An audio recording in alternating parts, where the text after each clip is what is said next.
selain fakultas kedokteran, kita juga punya fakultas-fakultas yang lain. Jadi kita punya 8 fakultas. Ya.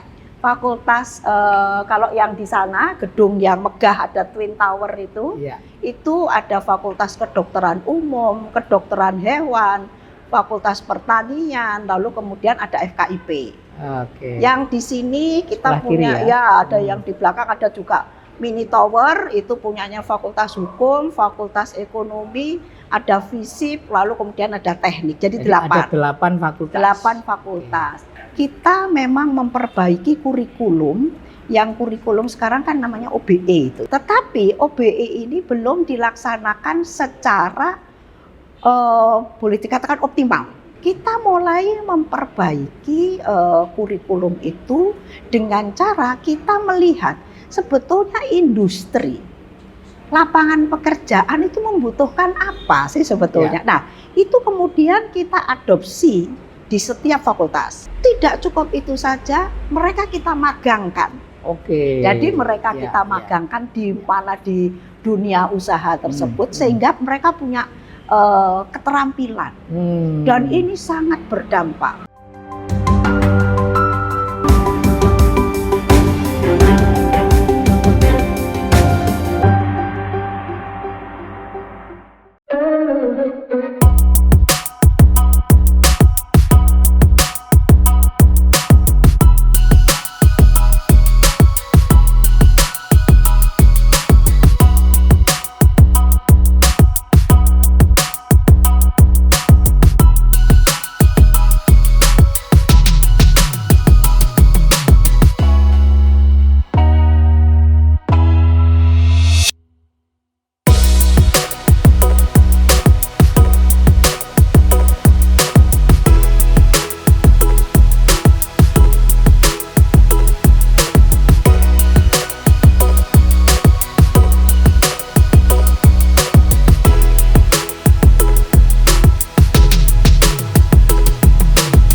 Assalamualaikum warahmatullahi wabarakatuh. Salam sehat dan salam sejahtera untuk kita semua. Tribuners dan pemirsa harian Surya dimanapun berada.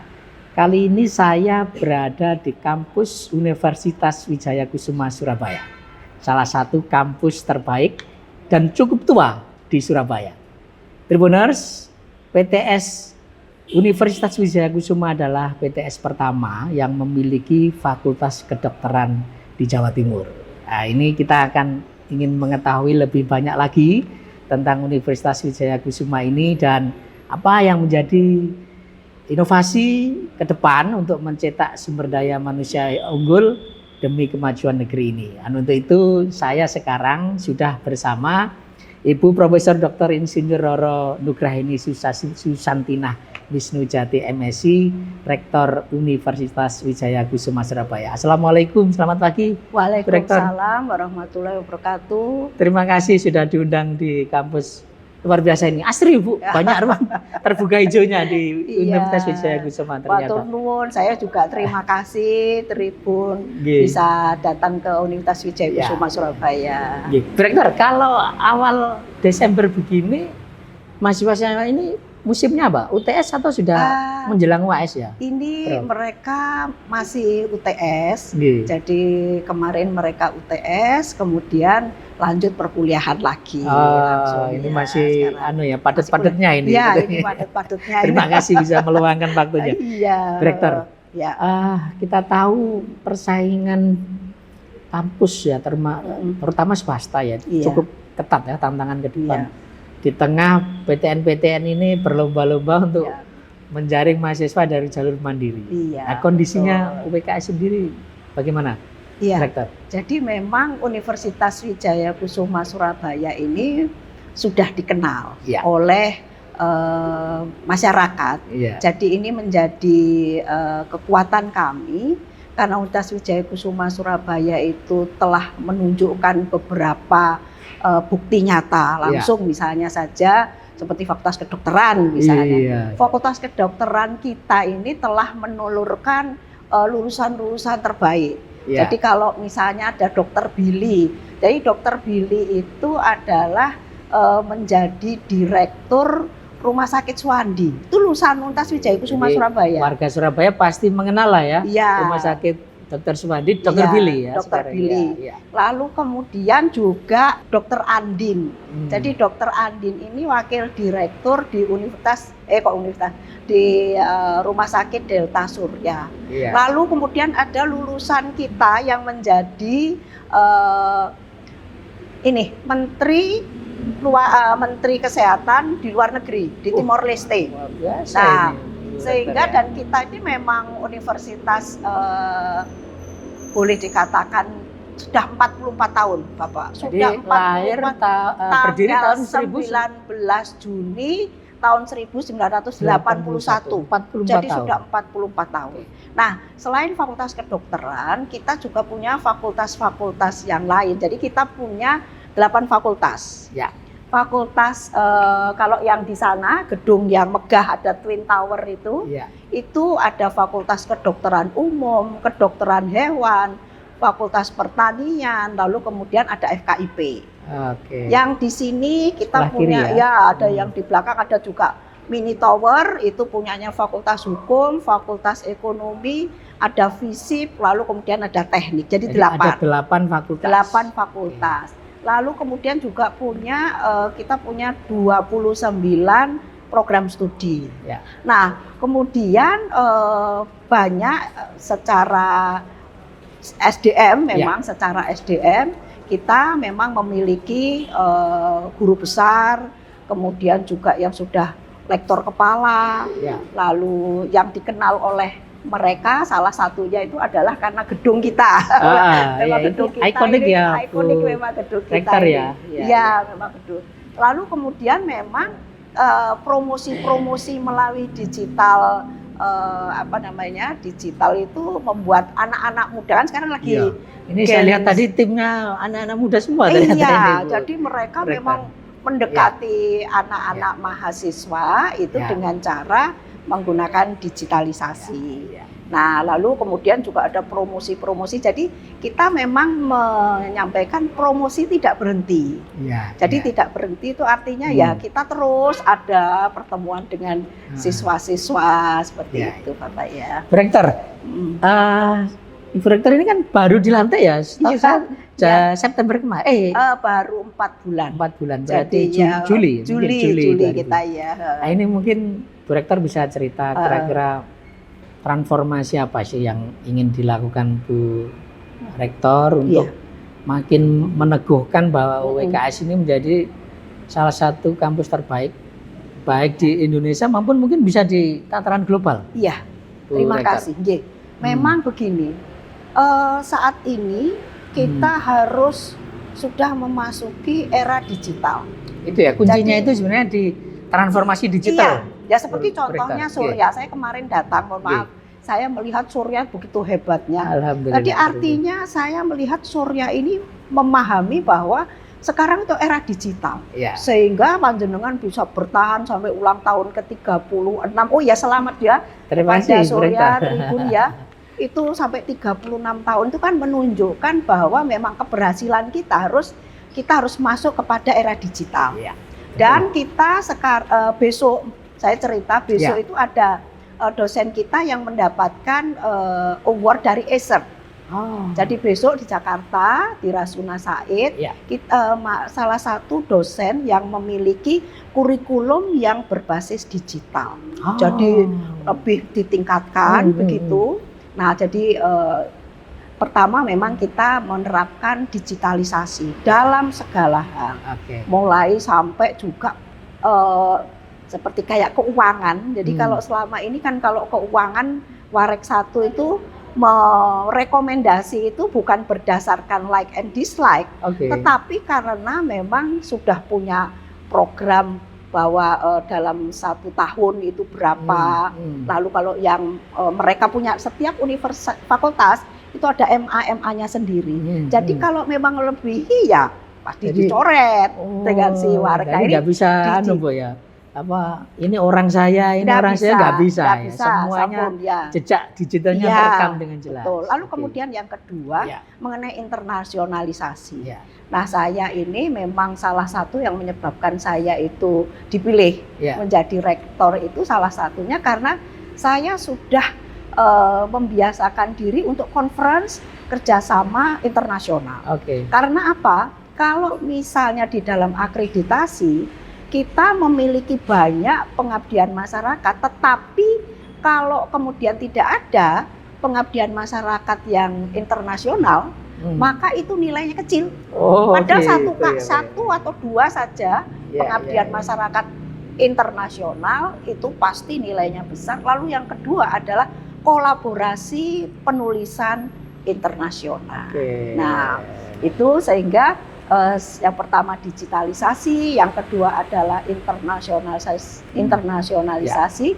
Jadi saya membawa semua dosen untuk bisa bekerja sama, kolaborasi internasional. Dan yang ketiga, ternyata menurut Menteri itu jangan kemudian penelitian pengabdian itu hanya kemudian jadi jurnal, tapi harus berdampak.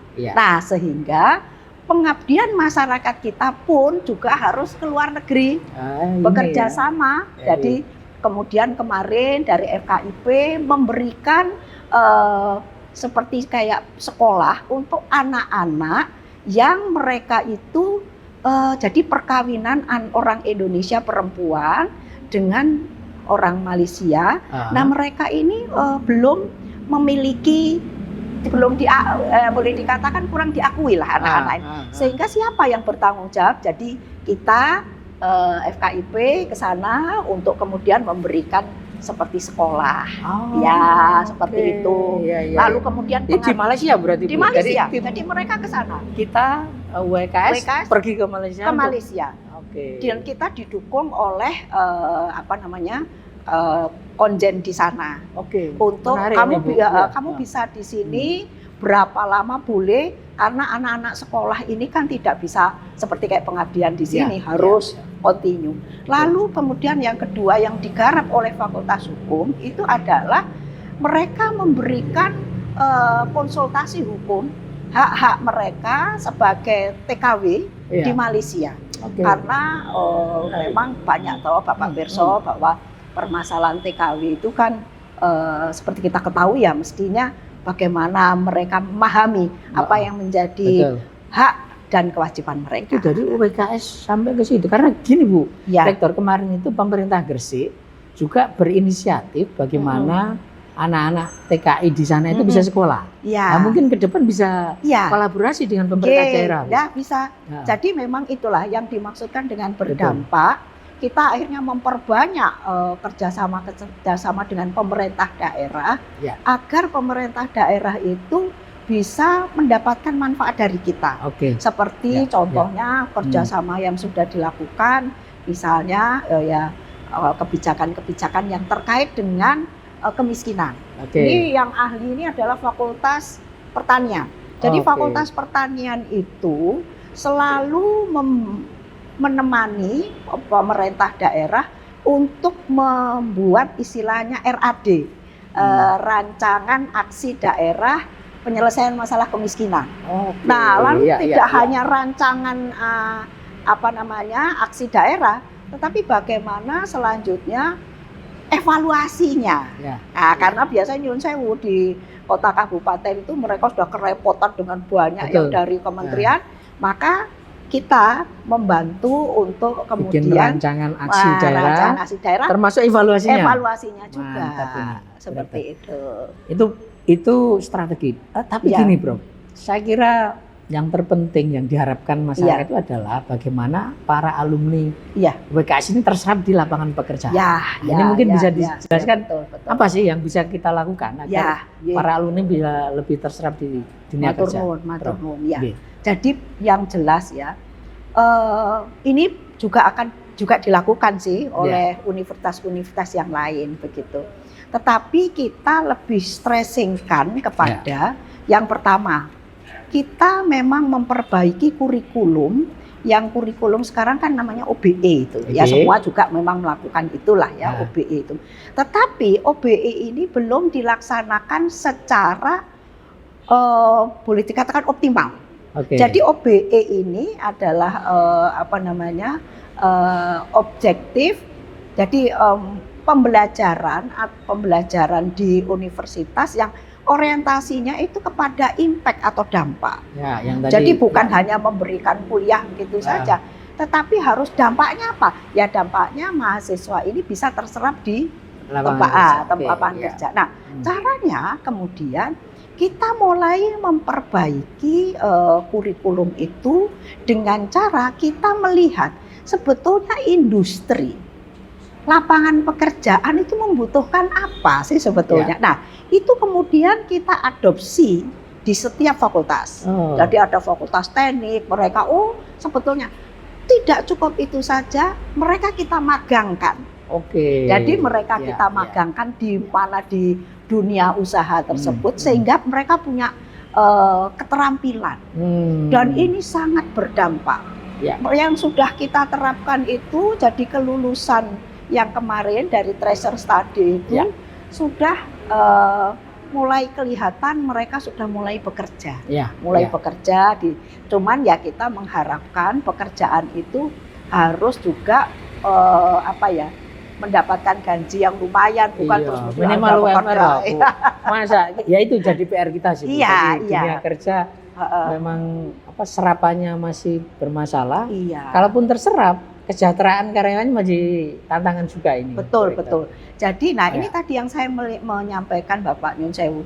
Jadi ada keunikan yang kita miliki dan tanggal 5 ini saya dengan Pak Ketua Yayasan, kita podcast juga Bapak seperti ini untuk menyampaikan kepada mereka bahwa Universitas Wijayakusuma itu punya yang disebut keunikan. Itu kita yang perlu jadi keunikan, banyak tahu ini. Apa saja itu? Jadi kan universitas itu tidak boleh sama. Betul, sebetulnya. Diferensiasinya harus ada diferensiasinya. Nah, diferensiasi kita ini adalah kita punya moto yang disebut Anggung Wimbuh Linuwih. Jadi Anggung Wimbuh Linuwih itu jadi kalau istilahnya selalu bertumbuh. Selalu bertumbuh. Jadi ya jangan hanya itu juga ya untuk dosen-dosen juga. Kalau sudah lektor harus lektor kepala harus profesor. Kalau S2 harus S3, kemudian juga harus berani conference di luar negeri dan sebagainya. Nah, kembali lagi yang kita sampaikan kepada mahasiswa itu kita punya nilai-nilai kewijayakusumaan. Nah, bedanya selalu ditanya, apa bedanya Universitas Wijayakusuma Surabaya dengan Universitas Wijayakusuma Purwokerto? Sama ini. Tapi kalau di sana disingkat menjadi Unwiku, kita disingkat menjadi UWKS. Nah, kita punya keunikannya, kita punya nilai-nilai kewijayakusumaan. Yaitu tatak. Tatak itu boleh dikatakan pengertian kita tidak boleh terombang-ambing. Terombang-ambing pada misalnya kalau mereka mahasiswa terombang-ambing karena sosial media yang sedemikian rupa, tidak kuliah karena punya pay letternya kemana-mana, gitu. Ini saya perlu untuk menyampaikan bahwa Universitas Wijayakusuma itu punya diferensiasi ini dengan harapan kelulusan itu sudah gampang lah, semua akan bisa lulus, akan bisa bekerja. Tapi perlu untuk diberikan kepada mereka harus punya pribadi tatak, tetek, teguh, tanggon, trapsilo. Jadi tatak. Nah, jadi tatak itu fokus lah Bu ya, bisa. Tatak itu lebih fokus. Kados panjenengan ngendika waktu itu saya ingat banget itu. Panjenengan ngendika gini. Si panjenengan yang satu tuh Pak Sing penyiar itu yang menanyakan di acara talk show itu, beliau bilang begini, selama masih ada pembaca, maka surya masih tetap ada. Nah, itu artinya kita harus tatak. Terus fokus. Nah, tetap itu lebih mengarah kepada tidak mudah putus asa. Ya, jadi kalau tatak itu fokus di situ harus itu terus. Nah, tapi tetek itu adalah kemampuan untuk tidak mudah putus asa. Tanggon itu lebih mengarah kepada tanggung jawab. Oke. Jadi kalau misalnya kita diberikan tugas, ya jangan kemudian angel wis nggak tak kerja. Itu, Bu. Ini Iya, harus iya. tanggung jawab, harus selesai. Iya, iya. Karena biasanya pimpinan di perusahaan atau di institusi, saya nggak nyari orang pinter. Betul. Betul, Saya Bu. mencari orang yang dia punya dedikasi, punya Tanggung tanggung jawab, jawab, menyelesaikan fokus. itu, fokus. Tidak mudah Nah, menyerah tadi. Inje. Nggih. Lalu kemudian trapsilo. Trapsilo. Trapsilo itu artinya nek kowe wis profesor, kowe wis rektor, kowe wis dadi pejabat, dadi direktur, tetap trapsilo itu pengertiannya ya andap asor. Attitude-nya. Bu, ya. Attitude-nya. Luar biasa. Jadi bahwa filosofi ini mencerminkan upaya UWKS untuk membangun soft skill yang Soft kuat skill. pada mahasiswa, Bu ya. J. Ya, ya, ya. Nah, lalu panjenengan perlu saya sampaikan juga untuk yang lain. Ya.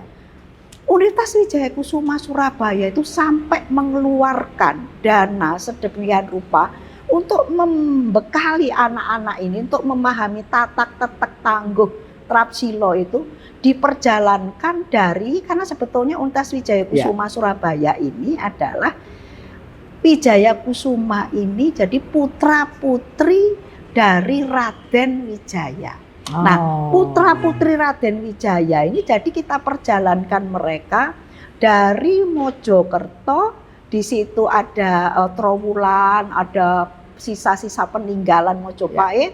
Kita perjalankan mereka sampai ke Tandi Penataran Blitar. Ya. Jadi mereka biar memahami bahwa kamu itu tidak cukup lulus begitu saja, tapi kamu harus di dalam setiap perjalanan perkuliahanmu itu, kamu harus punya jiwa-jiwa seperti itu. Sehingga kalau lulus yang membedakan antara kamu dengan lulusan universitas lain, kamu punya tanggung jawab. Punya fokus, punya attitude yang bagus, tidak mudah putus asa itu tadi. Tidak putus asa. Keren. Selain memang mereka kita magangkan, mereka kita berikan perkuliahan sesuai dengan SN Dikti, jadi sesuai dengan standar nasional dari Dikti itu kita sampaikan pada mereka. Direktur, ini artinya sebenarnya tidak hanya untuk para alumni gitu ya. Saya kira ini bisa juga diadopsi oleh kampus-kampus yang lain atau mungkin pendidikan tinggi ya Bu ya. Bagaimana membangun soft skill itu untuk Indonesia Emas 2045 paling enggak begitu ya. Nah itu Wijaya Kusuma memang punya ini Bu, tahapan-tahapan untuk ke sana Bu. Dados ngaten. Memang kalau di Indonesia Emas 45 itu ada salah satunya kita akan menyumbang indeks prestasi kasar untuk pendidikan tuh 60% kan itu yang diharapkan begitu. Nah, caranya begini. Kita ini punya rencana strategis yang 5 tahun. Kemudian dari rencana strategis yang 5 tahun itu kemudian di breakdown menjadi renop, rencana operasional. Seluruh fakultas itu mereka membuat rencana operasional. Dari rencana operasional itu harus kemudian sudah mengarahkah kepada renstra yang 5 tahun. Karena ini menjadi ada target capaiannya di mana setiap target capaian itu mengarah kepada Indonesia Emas 40 tahun 2025. Sudah sedemikian detailnya ya Bu untuk mempersiapkan itu. Baik.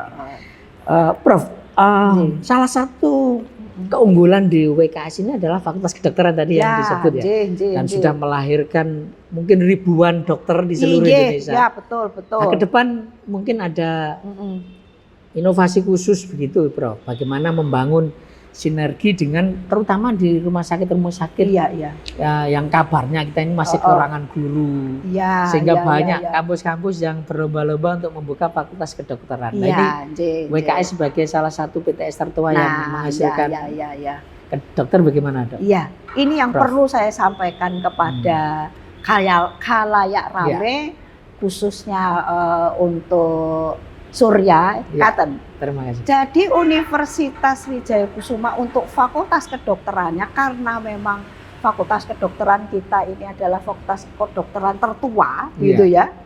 Nah, kita itu sudah bekerja sama dengan rumah sakit.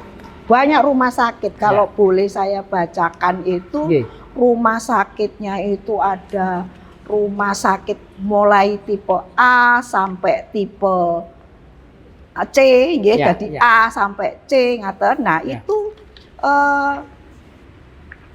kita kerjasama dengan rumah sakit itu harapannya dengan banyaknya rumah sakit, mahasiswa itu belajar dari guru yang berbeda-beda. Ada kasus-kasus yang berbeda di setiap rumah sakit itu. Mereka belajar untuk menyelesaikan permasalahan di situ. Lalu kemudian juga mereka belajar mandiri untuk kalau ada kasus seperti ini saya gimana ya menyelesaikan. Nah itu, jadi ada Sidoarjo, Gresik, Probolinggo, Pasuruan, Mojokerto, Kediri, Nganjuk. Terus kemudian kita juga kerjasama dengan ada rumah sakit khusus, ngaten, itu adalah seperti RSJ Menur, lalu kemudian RSJ Dr. Rajiman Widyoningrat Lawang, RSUD Dr. Sutomo. Nah, mereka itu dengan kita banyak bekerja sama, itu tadi mereka akan mampu menyelesaikan kasus-kasus. Lalu kalau misalnya di Dr. Sutomo itu kan sudah begitu ramenya, tapi kalau di RSJ gimana, rumah sakit jiwa? Itu yang kemudian harapan kita agar mereka itu terampil untuk menyelesaikan permasalahan-permasalahan klinis. Tetapi mereka juga mengatakan ada juga yang non medis yang kemudian mereka pelajari, yaitu tentang kemampuan menyelesaikan, mengambil keputusan secara cepat. Kalau ada kasus seperti ini harus diselesaikan, harus cepat gitu kan. Kadang-kadang kalau mahasiswa kan masih, aduh ini gimana ya. Tapi kemudian dengan belajar itu dia menjadi bisa cepat. Oh kayak seperti problem ini. Solving ya, analytical thinking dan problem solvingnya itu menjadi fokus juga. Tapi kalau kedokteran itu prakteknya itu sudah punya rumah sakit sendiri atau mitra? Kita memang punya rumah sakit, istilahnya rumah sakit pendidikan, yaitu ada di Rumah Sakit Notopuro di Sidoarjo, lalu juga rumah sakit pendidikan lagi di istilahnya Sibar, Sidoarjo Barat. Nah, kita ini bekerja sama dengan rumah sakit tersebut. Kita juga rumah sakit itu ternyata dokter-dokter itu juga pengen jadi profesor. Nah, oleh sebab itu mereka kita berikan fasilitas untuk NUPTK. Jadi dulu NUPTK ini penggantinya NIDN.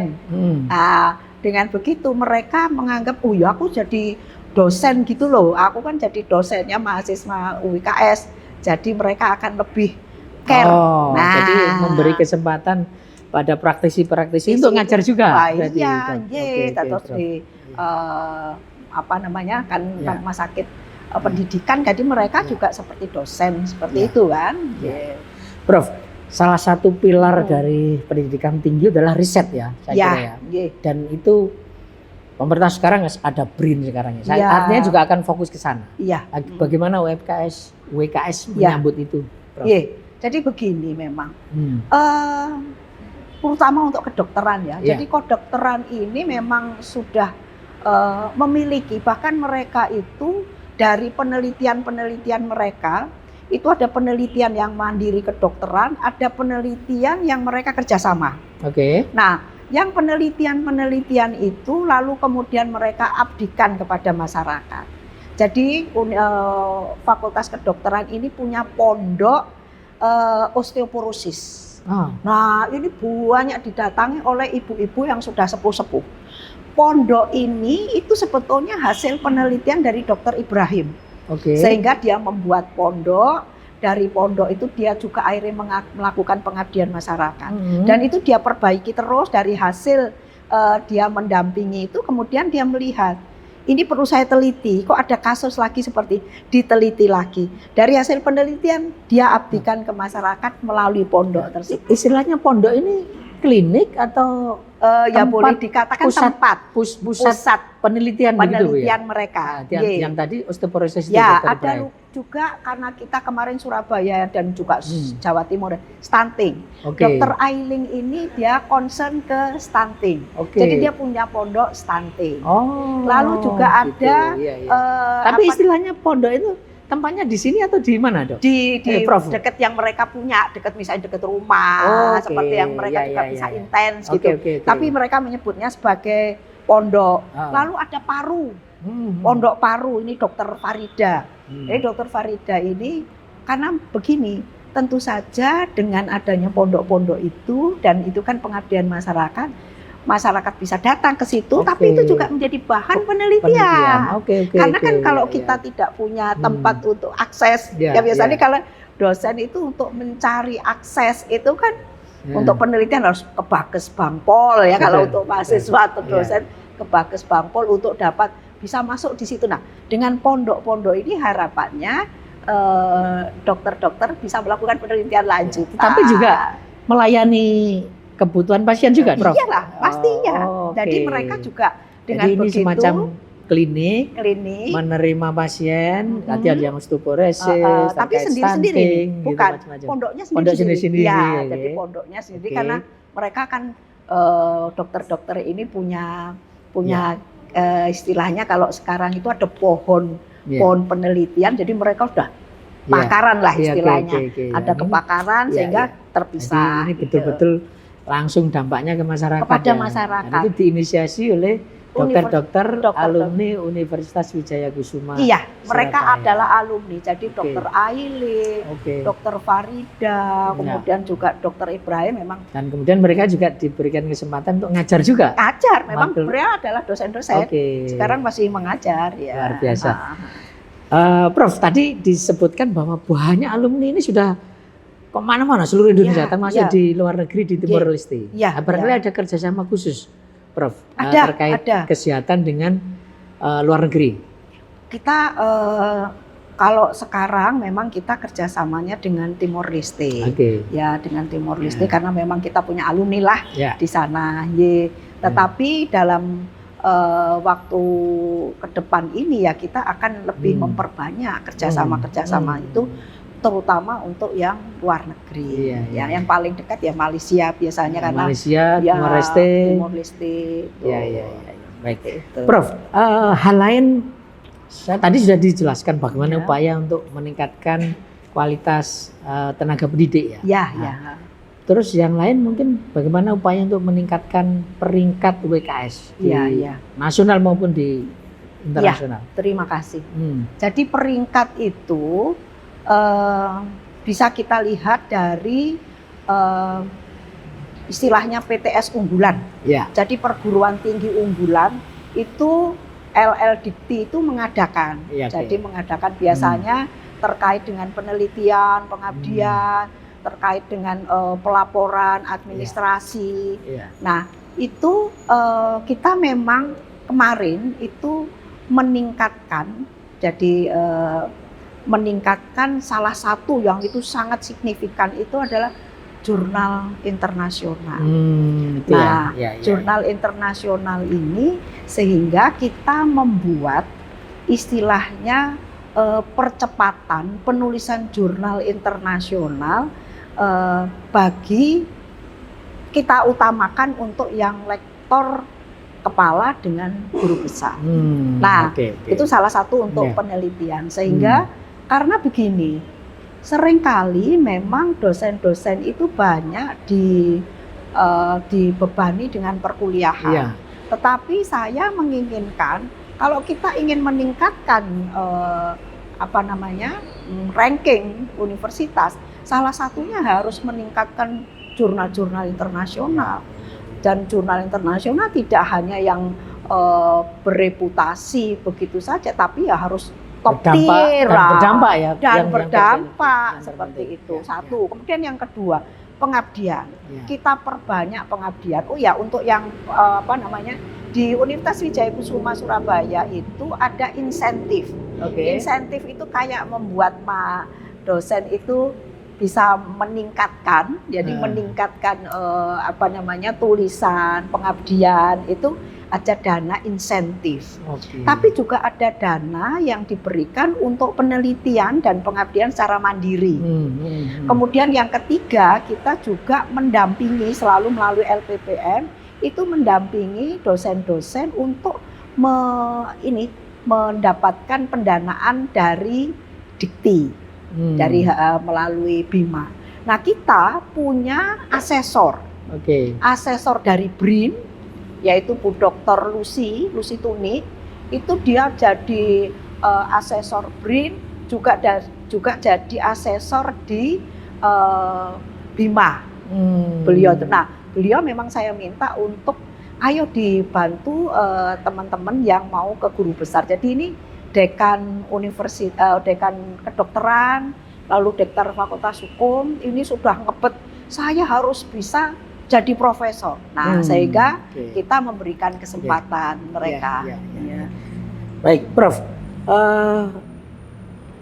Saya baca banyak literasi ya. UWKS ini termasuk salah satu yang paling gercep untuk memberikan beasiswa. Terutama untuk masyarakat orang mampu. Mungkin bisa disampaikan bagaimana prosedurnya ketika ingin dapat beasiswa dari UWKS dan perkembangannya terkini bagaimana, Prof? Jadi sebetulnya gini, beasiswa kita ini banyak. Ada beasiswa yang dari Kartu Indonesia Pintar. Itu semua kampus ada. Tapi kita juga kerjasama dengan institusi. Jadi misalnya institusi ada Van de Venter. Nah, Van de Venter ini dari Belanda.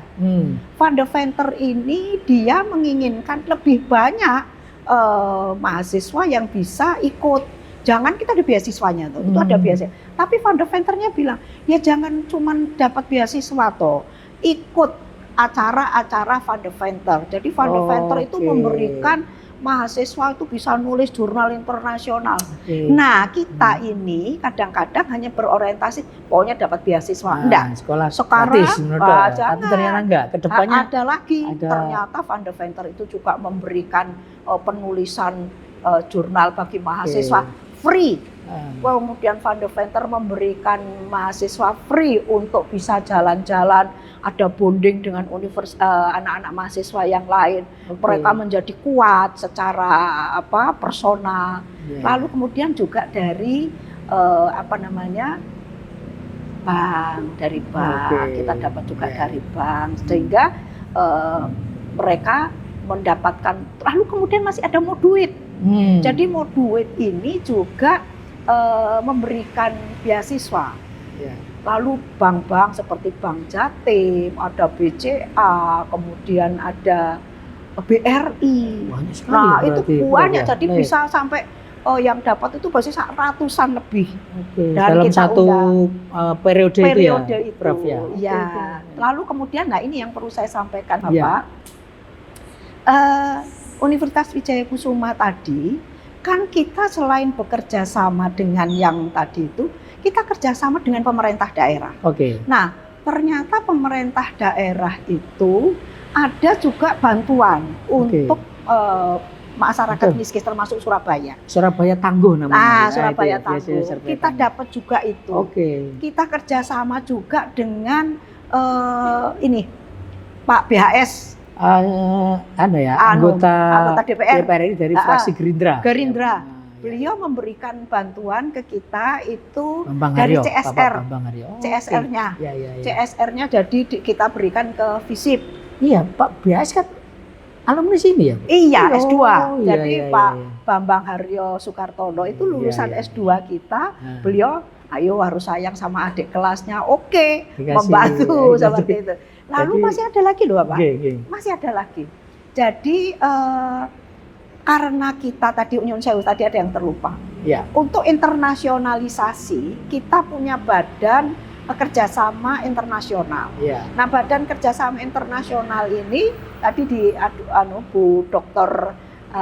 Gustiningrum, dia itu memang sangat gercep gitu, sehingga bisa kerjasama dengan kedutaan Tiongkok. Jadi kita nanti diundang itu juga memberikan beasiswa. Wis, Jadi mantap, ya. beasiswa itu ternyata ya memang silaturahmi itu betul, Betul, Mbak. betul, betul. Dapat Dan ini banyak yang nasabah. harusnya ya Bu ya. Dan jangan-jangan malah nggak terserap itu loh. Mana sekali Nah, kalau nggak iya, sampai. makanya Iya. kita pun juga tahu waktu itu pada Hmm. waktu Van de Venter menyatakan jangan beasiswa aja Jadi, UWKS. pendampingan, pendampingan peningkatan dia mau. soft skillnya itu Iya. ya Bu yang Iya. penting. Betul, Lalu betul. nyun sewu ada lagi. Hmm. Kalau ini bentuknya adalah belajar Hmm. di India, Iya. kita kerjasama dengan Dubes India. Hmm. Itu ada dosen, kemudian mahasiswa, ini sementara masih dosen, itu di sana, itu free mulai dari makan, mulai nginep, mulai sampai ada uang ini, jadi ajak jalan-jalan. Ini membuat dosen itu menjadi dosen-dosen muda itu, Iya. mereka menjadi percaya diri, Betul, betul. menjadi percaya diri, ini yang Jadi, untuk harusnya contoh. tidak menyesal ya masuk di WKS ini ya, Prof ya.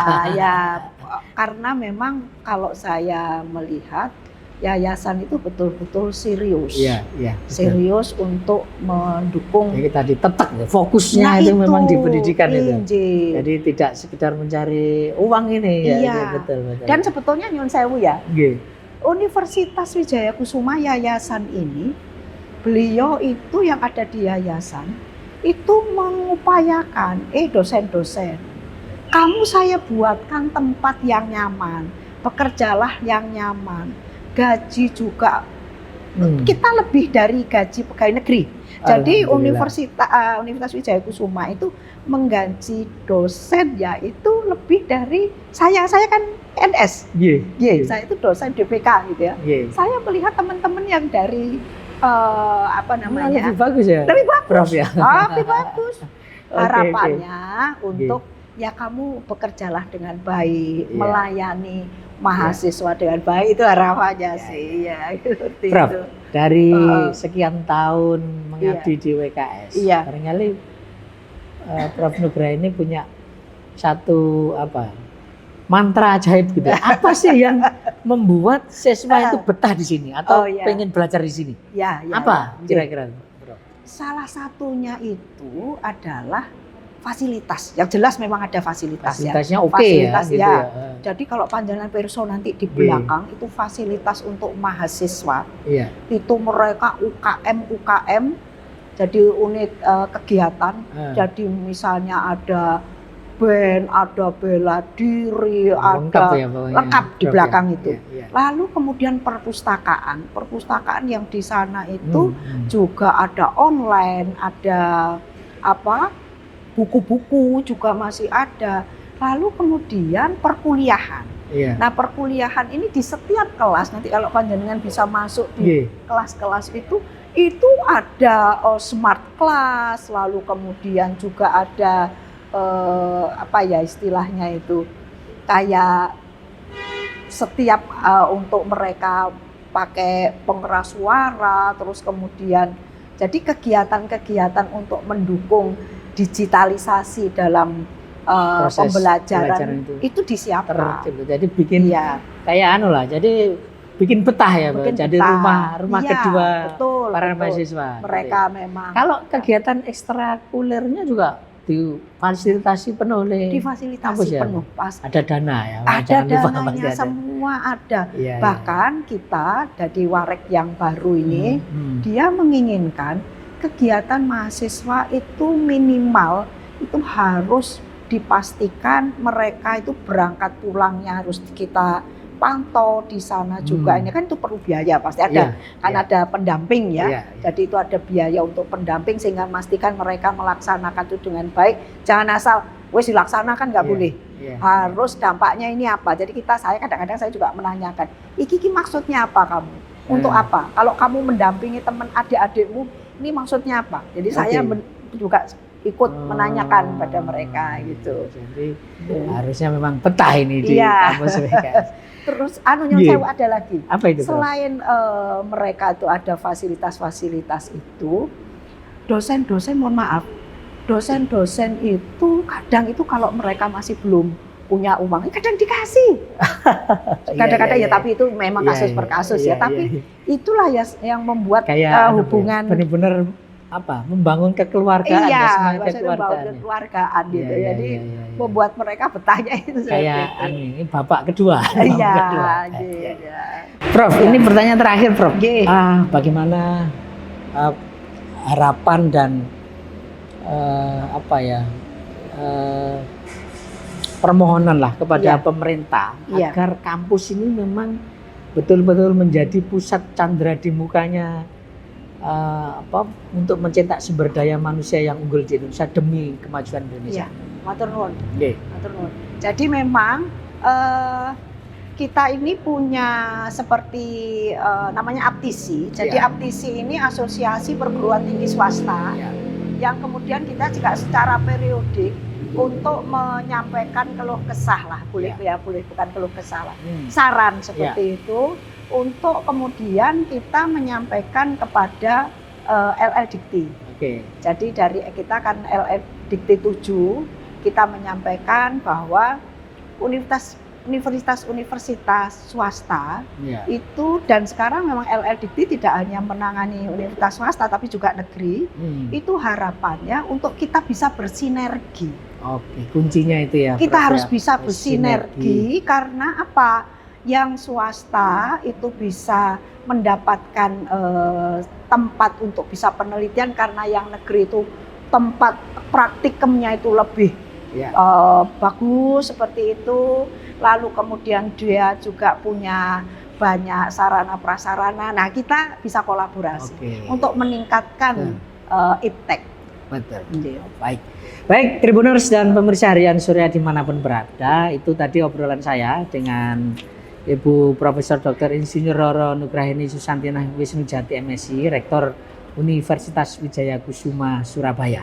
Banyak hal yang sudah disampaikan bagaimana visi beliau untuk meningkatkan kualitas pendidikan, dan ini penting sekali karena Universitas Wijaya Kusuma ini adalah salah satu kampus terbaik, tertua, dan menjadi PTS pertama yang mendirikan Fakultas Kedokteran di Jawa Timur. Saya Tri Mulyono, pemimpin redaksi Tribun Jatim Network, mohon undur diri sampai ketemu dengan tokoh-tokoh selanjutnya. Assalamualaikum warahmatullahi wabarakatuh, salam sehat dan salam sejahtera untuk kita semua.